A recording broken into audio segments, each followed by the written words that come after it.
Bathroom को मैं देखूं, नल मुझे देखें, बोले चला लो। मैं कहूं तुम बहुत ठंडे हो, कैसे चलाऊं? नहीं नहीं, प्रयास तो करो, मैं गर्म हूं। गीजर चला है, चलाया, लेकिन धोखा दिया, ठंडा ही आया। अब मैं बहुत देर तक वहां पे, हम जहां रुके वहां स्लिप लगी है कि 2-3 मिनट प्रतीक्षा करने पर गर्म पानी आएगा।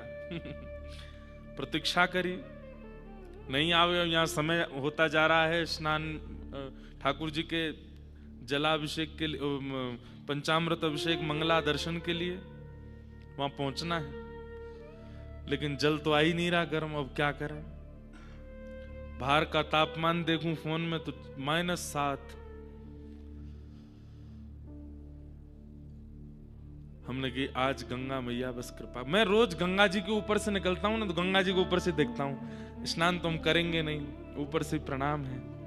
तो गंगा जी बोली कैसे नहीं करोगे, आज तेरे कमरा में ही आऊंगी मैं। आज बिल्कुल शीतल जल महाराज सवेरे। अब मेरी स्थिति मैं ही जानता हूं। आज सारे देवता याद आ गए। अब आज एक बार के लिए तो बंद ही हो गई थी। स्नान कर लिया जैसे तैसे करके, और उसके बाद थोड़ी देर के लिए ऐसा लगा जैसे कि वैकुंठ का दर्शन हो गया हो। तैयार भये, दर्शन करने आए बद्री विशाल भगवान के।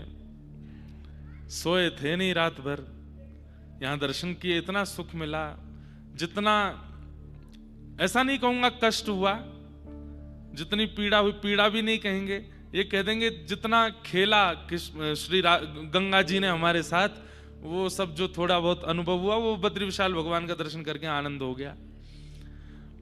लौट करके गए तो अब ठीक है, विपरीत अवस्था होती है तो शरीर है, कहां कहां दर्द शुरू हो गए, सो नहीं पाए। फिर आज दीक्षा का क्रम था तो दीक्षा देने के लिए उठे, फिर स्नान किया, फिर नल को देखा, अब तो गर्म निकलो, तो गर्म ही आए।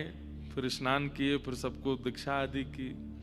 फिर उसके बाद लगा थोड़ा लेट लें। अब लेट, हमारा नियम है, लेट अगर लिए उसके बाद लाल जी की सेवा में जाना है, कथा में आना है, तो फिर स्नान करके ही आएंगे। फिर से गए, फिर स्नान किया, फिर स्नान करके फिर कथा में आए। कथा में आने से पहले आज तो 3 बार स्नान किया मैंने बद्रीनाथ में। आज हमारे इस जन्म का तपस्या तो आज पूरी हो गई हमारी। जितनी होनी चाहिए इतनी कर ली भैया, इससे ज्यादा हमारी बस की नहीं।